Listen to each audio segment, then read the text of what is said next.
So section 6.2 is about solving trigonometric equations. So it's really like we're solving equations today. Keep your unit circle out because you will need to look up values around the unit circle for me for sine, cosine, and tangent. Again, I know tangent is not listed on your unit circle. You are well within your rights to write it on there if you would like to, because you get to use it on your test. But the first type of trigonometric equation we will solve will involve solving using linear methods. So let's review real fast. Some trig equations will be solved using good old-fashioned linear methods. If I were solving for x here, what would I do first? Subtract 3 from both sides, and then I get 5x equal to 5. What would I do next? Divide by 5. Okay, yes, we know how to solve a linear equation. We're going to apply those steps to a trigonometric equation. So this time, instead of isolating x, the first step is going to be isolating the trig equation. So we're going to get the trig by itself using the steps that we just did to solve for x. Then, switching back into trig mode from being a linear equation, we're going to find the corresponding angles, probably more than one, around the unit circle that give you that value. So like we did for inverse trig last time, except today, you're allowed to go into all of the quadrants. So you can give me obtuse angles because we're not doing inverse trig, we're solving using trig. Step 3 is to consider any domain restrictions in the problem, which means if you are just asked to return answers between 0 and 2 pi, make sure your answers are bigger than 0 and less than 2 pi, or if it's a different interval, make sure you understand that. And then either write the solutions and or the general solutions, which I'll go over in a little bit. Example 1, we're going to start right away. We're going to solve the equation 2 times sine of theta plus 1 equal to 0 over the interval between 0 and 360 degrees. So first of all, we're working in degrees. But we're going to write down 2 times sine of theta plus 1 equal to 0. And we're just going to start solving for theta. To do that, though, I first need to isolate sine of theta the way you would solve for x. So just like we did a second ago, you subtract 1 from both sides. This ends up being 2 sine of theta equal to -1. You would divide by 2 on both sides. So you have sine of theta equal to -1/2, right? That feels like solving a linear equation. But once it's solved for sine, like solved for x, we're going to figure out what values of theta around your unit circle return -1/2. So look at your unit circle. Look at the second coordinate. There are 2 answers that should give you -1/2.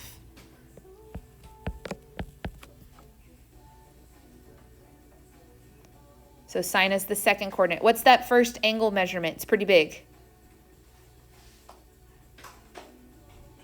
210. So 210 degrees is one of my answers. What's the other one? 330. So those are the 2 angles that would give me a solution for this function. That's it.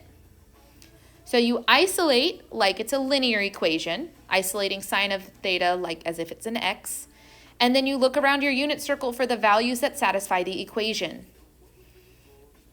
Our domain restriction really just means because this says to only look in one revolution of the circle, you don't have to keep looping around to coterminal angles. You can just look at one loop around the circle. If a bunch of them are gone, can I just come up to them?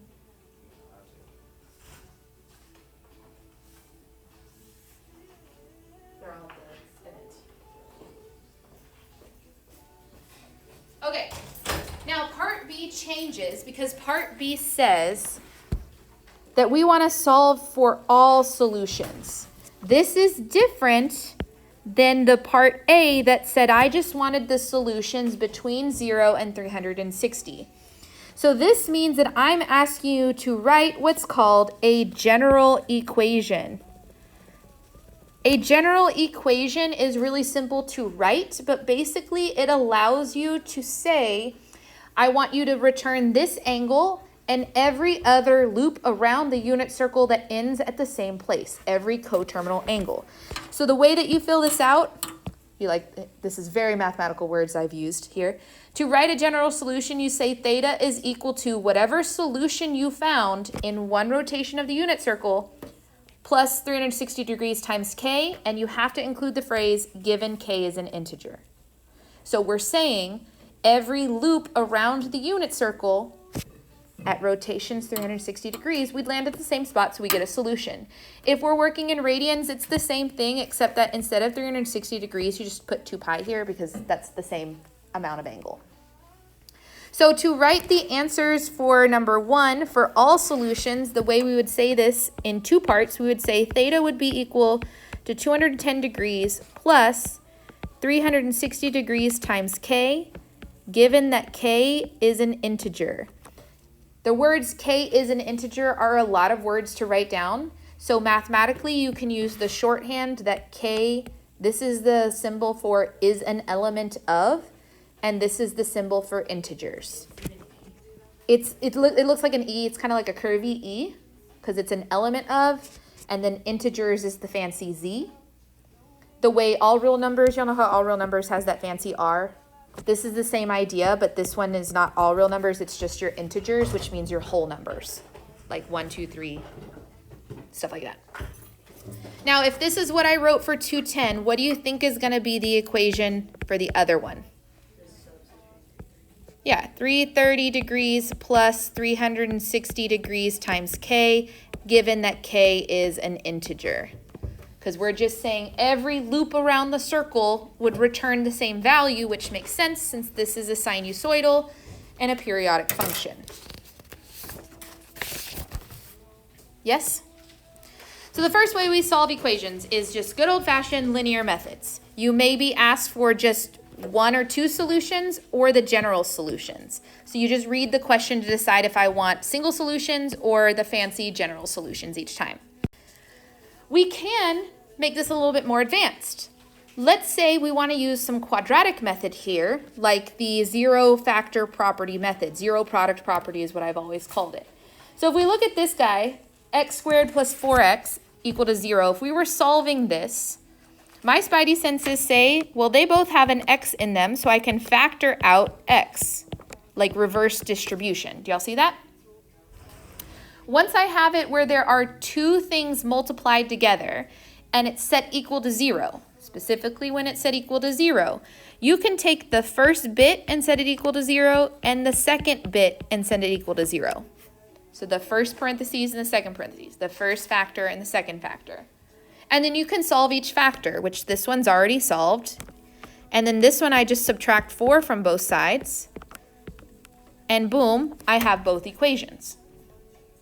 So that idea of factoring out a greatest common factor will help us solve more complicated trig functions. So the steps for the zero product property is factor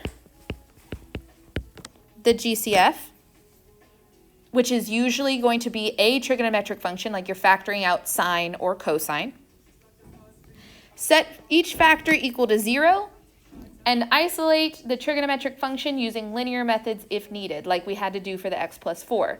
And then the rules are the same. You find the corresponding angles on the unit circle, consider any domains, and then write the answer. So for this guy, number 2, here's what we would do. We say, all right, sine of theta times tangent of theta minus sine of theta equal to 0. What did I do right there in that first step? Right, when I want to factor out a GCF, when something is more complicated, but I notice it has a GCF, they need to be on the same side of the equation. Generally speaking, always set it equal to 0. That's how we solved quadratics as well. I notice that both this first term and the second term have sine. So I can factor out sine of theta. My leftovers after I factor out sine of theta would just be a nice tangent of theta minus what? 1, because sine of theta over sine of theta is 1. This is just reverse distribution. We're just factoring out the GCF. The moment we have factored and we have parentheses equal to 0, we use the zero product property to set the first bit equal to 0 and the second bit equal to 0. And now they're just linears. So we use the linear rules, which say isolate the trig function For this first part, I'm done. For the second part, what would I have to do to isolate the trig function? Add 1. So this is tangent of theta equal to 1. Then I turn to my unit circle and I look for these values around the unit circle. What are the angles where sine would be equal to 0? In degrees. By the way, we're working in degrees.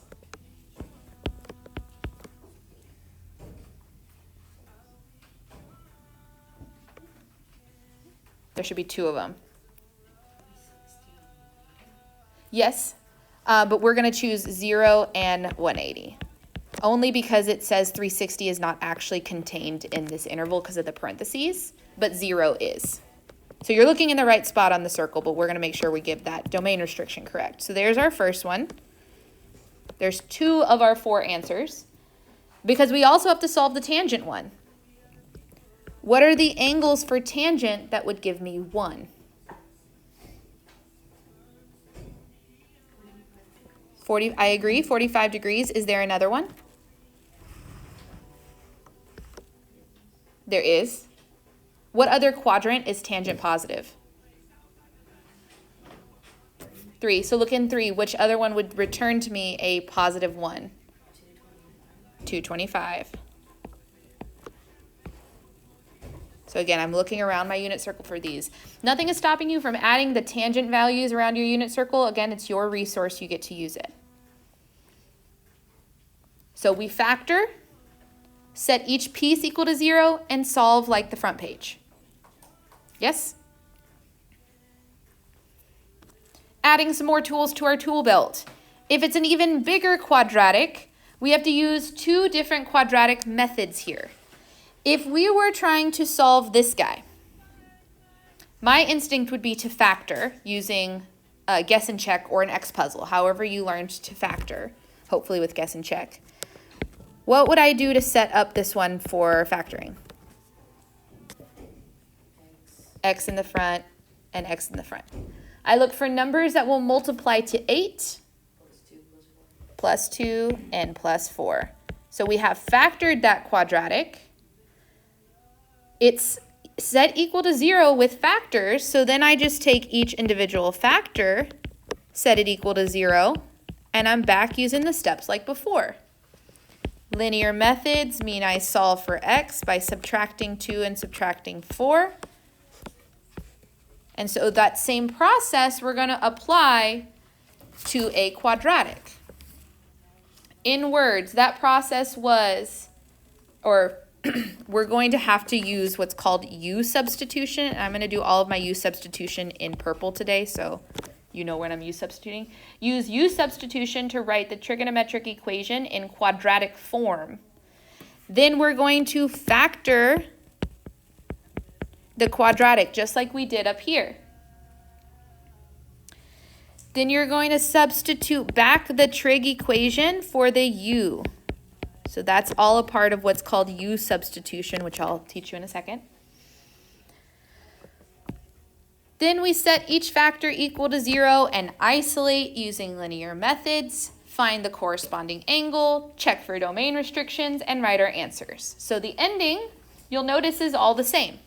Once we get it factored, we're back to linear methods, so we know how to solve. So for example 3, this looks like a quadratic, and you might be saying, no, Ms. Quigley, it really does not look like a quadratic. But do you see how we have something squared, that same something, and then a constant? The same way on the other side of this paper, we had something squared plus something and then a constant.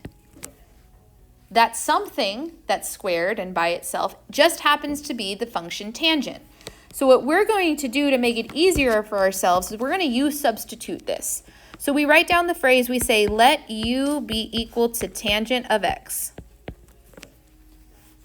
Anywhere there was tangent, we're going to substitute the letter U, which means this becomes U squared plus U minus 2 equal to 0. Why do we use the letter U? I actually don't know that. It's not a very commonly used variable, I have to say, so I feel like that's just a pretty safe variable to always use for U substitution. But I never asked myself that question. Either way, when I see u squared plus u minus 2, that's something I can very quickly factor. That means it would be u and u in the front. What are the numbers that would multiply to -2 and add to +1? -1 and -1, +2. Because we want it to multiply to make negative, but add to make a positive, so the bigger number has to be positive.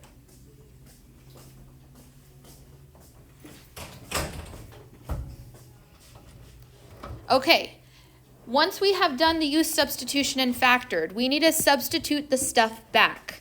So I'm going to come back over, this is like a sidebar for me, and I'm going to remake u be equal to tangent. So this is tangent minus 1 and tangent of x plus 2. You see how I just unsubstituted basically the u for the tangent?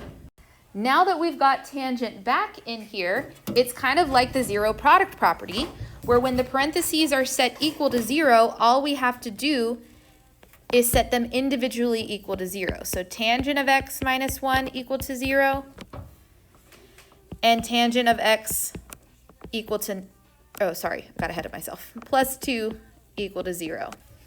We quickly isolate the tangent function by adding 1 and subtracting 2 to the other side.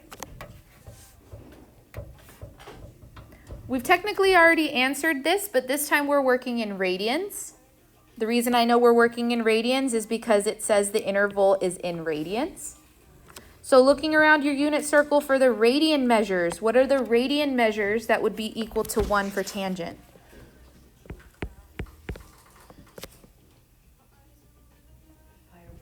Pi over 4 and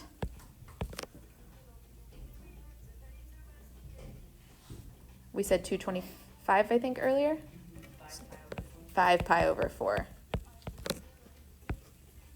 So there's 2 of my answers. Now, if we look around our unit circle, slash if we think about the values that we would get in like the table that I had you write down over and over and over again, was there ever a point you wrote the number -2 for tangent? No, so this actually ends up being a question where we need to solve on our calculator. So what we do is we put in our calculator like we learned last time for inverse trig. So we're going to say x has to be equal to the inverse tangent of -2. Inverse tangent is the button above tangent, so we should be able to just press that button. So tangent inverse of -2. I don't trust the answers I have written down on my paper. Let me try this again.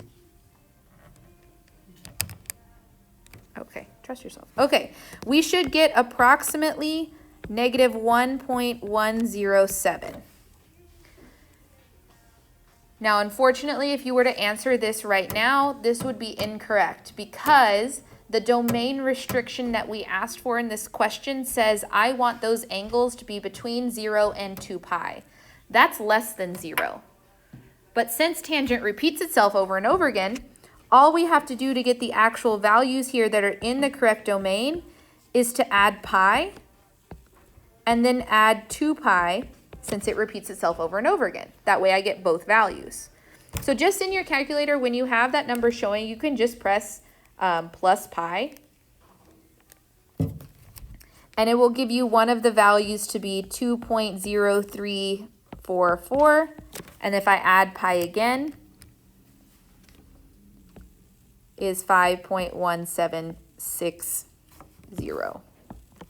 So these are the other 2 values of theta that would return that.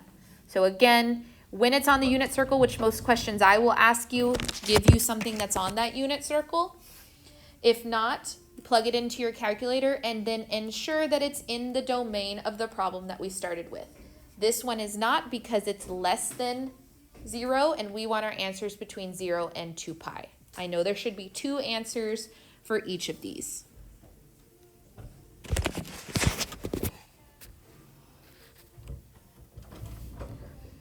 Let's try this again, okay? So this is also going to be a quadratic form. I have cotangent of x times cotangent of x plus 3, all of that equal to 1. Okay, my spidey senses are saying, well, I know that this needs to be set equal to 0, so I'm going to do two things at once. I'm going to multiply those cotangents, cotangent squared, and then multiply the 3 times cotangent. I just distributed cotangent. And I'm also going to move the 1 to the same side of the equation, which makes it -1. Why did I want to do that? Thank you for asking. I want these equations set equal to 0. Well, now, this looks like it could be a quadratic, so to make it easier for myself, we do u substitution. We say let u be equal to the cotangent of x, so that we can rewrite this as u squared plus 3 times u minus 1 equals 0.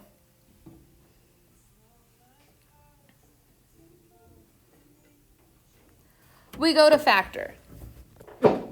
This is going to be u and u. Are there any factors of -1 that would add to 3?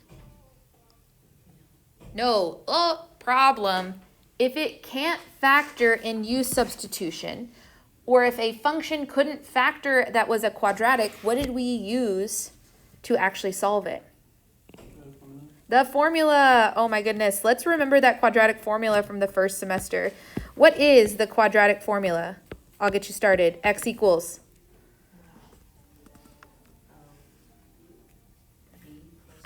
-b plus or minus. Uh-huh. Yep. Yep. Amazing. We're going to use this. We're going to use this during u substitution, not during the trig part, because we're just trying to get values for u here. So if we look here, and you have the formula written there, a is 1, b is 3, c is -1. So we can fill in the quadratic formula. We would have u equal to, because it's not x, it's u, -3 plus or minus the square root of 3 squared minus 4, why did I put the square on the inside? 3 squared minus 4 times a times c all over 2 times a. Start with your discriminant, which is the stuff underneath the square root. I'm sure you trust me, but 3 squared minus 4 times 1 times -1 is 13, which is automatically going to tell me that this will be some irrational number. We're going to have a string of decimals as our answers here instead of a whole number. But at this point, we're just going to use this because I don't want to change to a decimal approximation too soon. It will start cutting off my decimals and I'll get an inaccurate number. But I have this value for u. Let's plug stuff back in. We said that u is cotangent of x. We also said that u is equal to this bit right there. So we're going to rewrite that down. -3 plus or minus the square root of 13 over 2.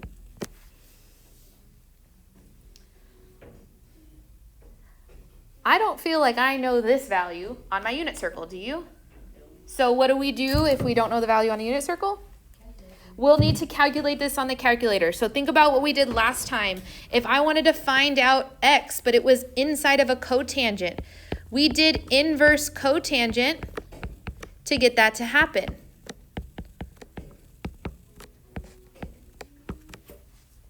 Ooh, now how do we type inverse cotangent into our calculator?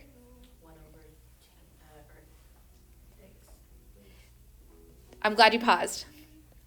In the notes last time, there is a formula for this. So flip back. It's written so you have it in your notes. There's a little box of how to type in the reciprocal functions. Yes, tangent inverse times 1/x. So we would do, instead of cotangent, it would be tangent, which makes sense. They're reciprocals. And we just do the reciprocal of this, the stuff that's inside. So I'm just going to flip this fraction over. 2 on top and then -3 plus or minus 13 on bottom. reciprocal. 1 over x means use the reciprocal. So instead of doing 1 over this, you can just flip the fraction. It works through keep, change, flip. At this point, we turn to our calculator. We can do inverse tangent, so we do inverse tangent of that fraction. There is no plus or minus button. You have to do them one by one. So I always do the plus first just because that's my habit. When you type all of this in with the plus sign showing, we should get 1.2768. And when you retype it or just click it again and then go change the plus to a minus, you should get 2.876. Are these values in the domain that it's asking? Oh, it asks for all solutions. Back up, Miss Quigley. So we have these values right here, but the question specifically said all solutions. What did we add or subtract to these numbers? Ooh, but in my calculator when I did this, I was in radian mode. So instead of 360, what do I put in that formula? 2 pi. So my final answer here should be that x is going to be equal to 1.2768 plus 2 pi k, given k is an integer, and that x is equal to 2.876. Wow, I missed a number in here. This is why you should check my math. There's a 4 right here. 8476. Sorry about that. Plus 2 pi k, given k is an integer. If you had calculated this in degree mode, because it technically in this problem doesn't tell us whether to use radians or degrees, you would put 360 in the general solution. I just know I did this in radians, so I have to put the radian answer.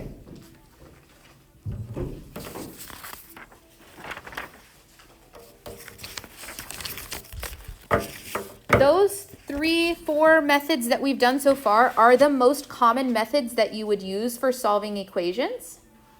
However, there is one more method that utilizes chapter 5. So we can use identities to solve extremely complicated trigonometric equations.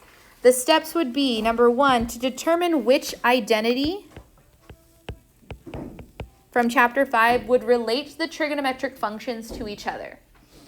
You apply the arithmetic needed to create that identity, and then solve using whichever previous method applies to the problem. Consider the domain restrictions, but importantly, you need to make sure that you check for extraneous solutions.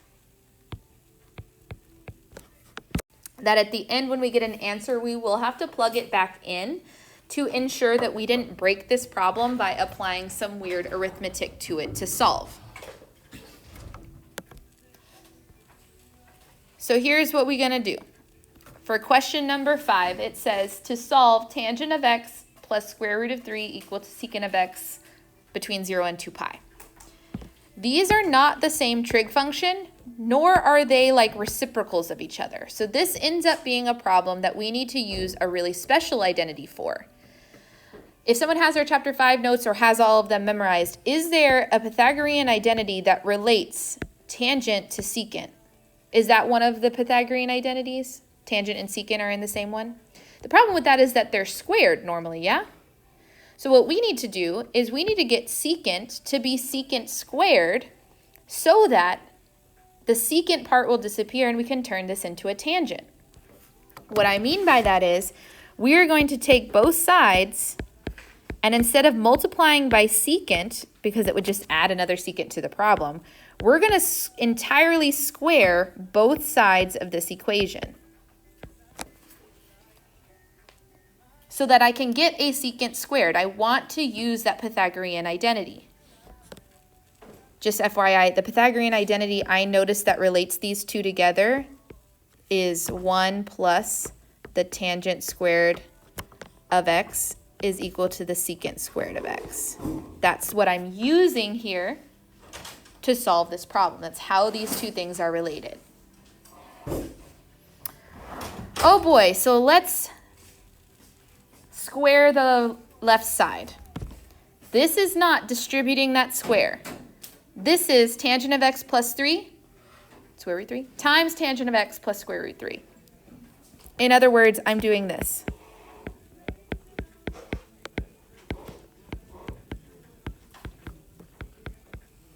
This is double distribution. We're going to FOIL this. Tangent of x times tangent of x is tangent squared of x. Tangent of x times positive square root 3 is positive square root 3 times the tangent of x.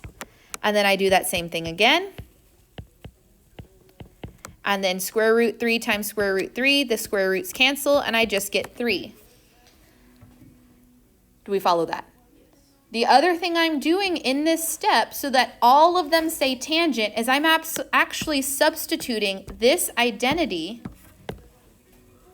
for secant squared. So instead of secant squared, I could just write this as 1 plus the tangent squared of x. Those are equivalent, so I can work them back and forth. Now that looks super duper complicated, so let's just simplify some things. If I were going to move all of the terms to this side so that things could cancel out and be set equal to 0, what would I do with tangent squared of x? Like to move it from here to here. Subtract. But when you subtract, you have a positive tangent squared of x and then a subtracting tangent squared of x. What happens? Oh, thank goodness. Okay, that immediately is going to make this smaller. And then I have square root 3 tangent x plus square root 3 tangent of x. That means I have 2 square root 3 tangent of x's.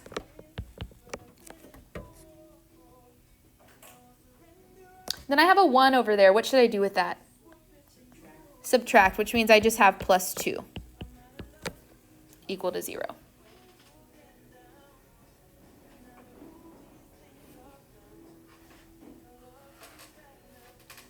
Now this is a linear, yes? Nothing is left being squared. So we flip back in our notes to the linear methods, which means I just isolate this tangent of x. I'm going to try to get this guy all the way by itself. Subtract 2 from both sides. You got 2 times the square root of 3 tangent of x equal to negative 2. Divide by 2 square root of 3, you have negative 2 square root of 3. No, I got ahead of myself. Negative 2 over 2 square root of 3. You hear my voice in the back of your head saying you can't have a square root in your denominator. So you rationalize this to negative 2 times square root 3 over 2 times 3. But I notice these 2's are going to cancel each other out. Pow, pow. So really, I want to know what are the values of x that would make tangent equal to square root 3 negative square root 3 over 3. And so that looks like something from my unit circle. I recognize that. What are the values of x that make tangent equal to negative square root 3 over 3? We are working in radians. Negative, though. Yes. But you're on the right track. So it's the pi over 6 version, but not in quadrant 1, because I need it to be negative.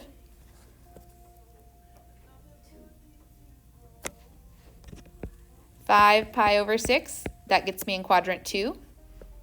And then I need quadrant 4, that's the other place where tangent is negative. What's that one?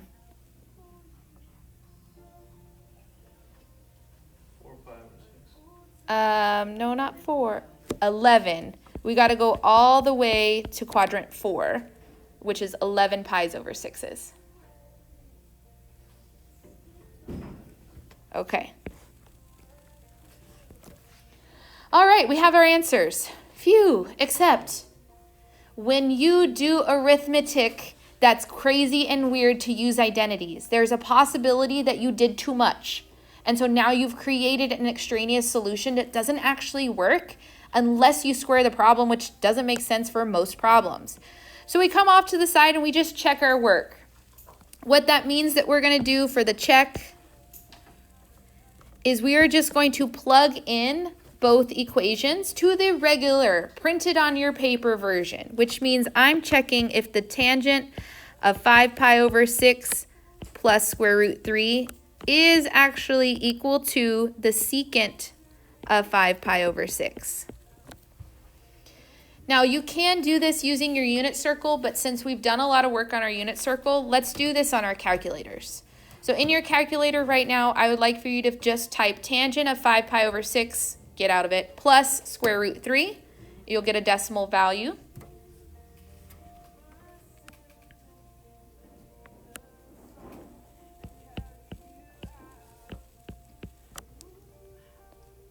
I believe that you get 1.1547. I also need you to do the secant of 5 pi over 6. So secant is just 1 over cosine 5 pi over 6. So type 1 over cosine 5 pi over 6.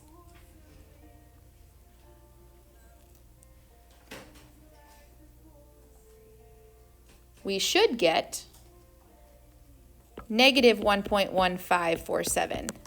So my question, are those equal? No. Do we actually use 5 pi over 6 as an answer? No. Because it didn't actually work, we come over here and we just cross it out. It's not actually a solution. It's an extraneous solution.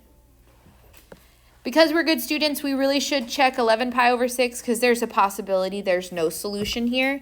So we check that the tangent of 11 pi over 6 plus square root 3 is actually equal to the secant of 11 pi over 6. And as a fast forward, so you don't have to listen to me talk for as long today, 1.1547 is what you get on the right side, and 1.547 is what you get on the left side. So that one is okay. But again, if you have to use some weird identities to solve the problem, you have to check your work because you did that arithmetic to the problem. You might have added solutions through that arithmetic. So you have to make sure you go back and check the work.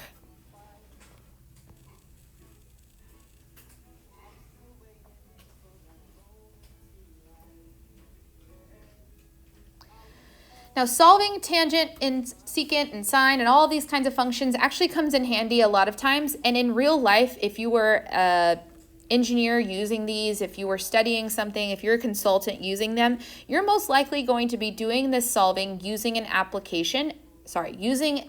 application. What word am I looking for? Software. Using software, using technology to do this. So if we look at what a graph actually looks like, we might be able to more quickly solve some of these problems. Now, of course, I'm going to ask for your algebra because I am your teacher, but in real life, you usually use computer software to verify your answers. In example 6, it says, a basic component of music is called pure tone. The graph in the figure models the sinusoidal pressure, y equal to big P, in pounds per square foot from a pure tone at time x equal to t in seconds. A says the frequency of pure tone is often measured in hertz. 1 hertz is equal to 1 cycle per second as an abbreviated capital HZ. What is the frequency f in hertz of the pure tone shown in the graph? Okay, frequency is the number of cycles per unit of time. So my question for you, based on the information they gave you here, how many cycles of this tone do we see on the graph? So we start at a midline. I see 1, 2, 3, 4, 5, 6. I see 6 cycles between the values of 0 and what? 0.04. So my frequency is 6 cycles per 0.04 seconds. And that's cool, that's dandy. I don't really care about 0.04 seconds. I care about 1 second. So I'm going to set myself up a cute little proportion to see the frequency, the cycles, the number of cycles I would finish in 1 second if I finished 6 cycles in 0.04 seconds. The butterfly method, this is 0.04 times x equal to 6 times 1, which is 6. We divide 6 by 0.04 to get x. And we get that x is equal to 150, which means that is my frequency or the hertz. So that is the frequency of this tone, 150 hertz. I'm not a big music person. I like music, but I can't sing. So I never learned a lot about music, but I know that particular notes, when you have them correct, all operate at different frequencies. So if I was smart enough and I had looked this up beforehand, I'd probably be able to tell you what musical note they were playing if it's 150 hertz. I just don't know what it is, which is pretty cool. Letter B says the time for the tone to produce one complete cycle is called the period. That makes sense. We know those words. Approximate the period T in seconds for pure tone. We know that the relationship between frequency and period is that the frequency, which we just found, is 1 over the period, and vice versa. That also means that the period is 1 over the frequency. So if I was looking for the period of this function, all I have to do is 1 over the frequency, which we found to be 150. If it asks for a fraction, you say 1 out of 150. If it asks for a decimal, this approximates to 0.006 repeated seconds. Does Google tell you what note it is? It's D3 plus 37 cents, so it's not an exact note. Okay. I was like, I don't know what that means even if you told me, so I don't know why I asked. You could say it's D and I'd be like, cool.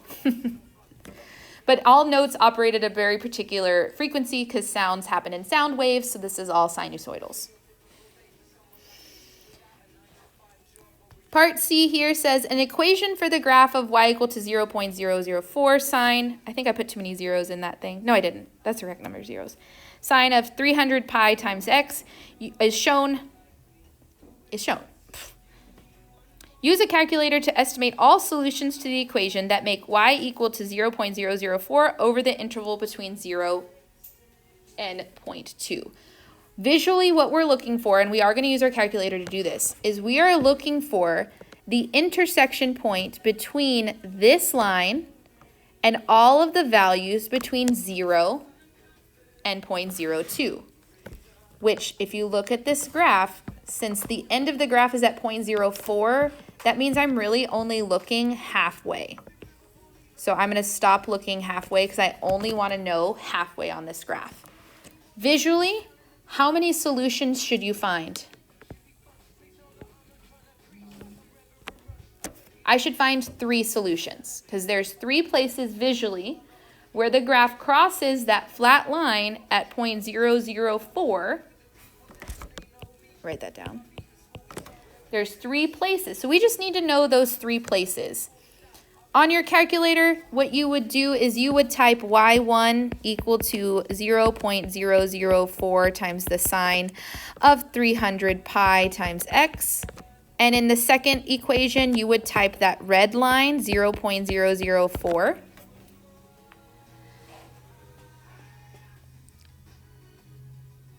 To make it easier to see, you would adjust the window to these values right here. Those are your x values you want to look at.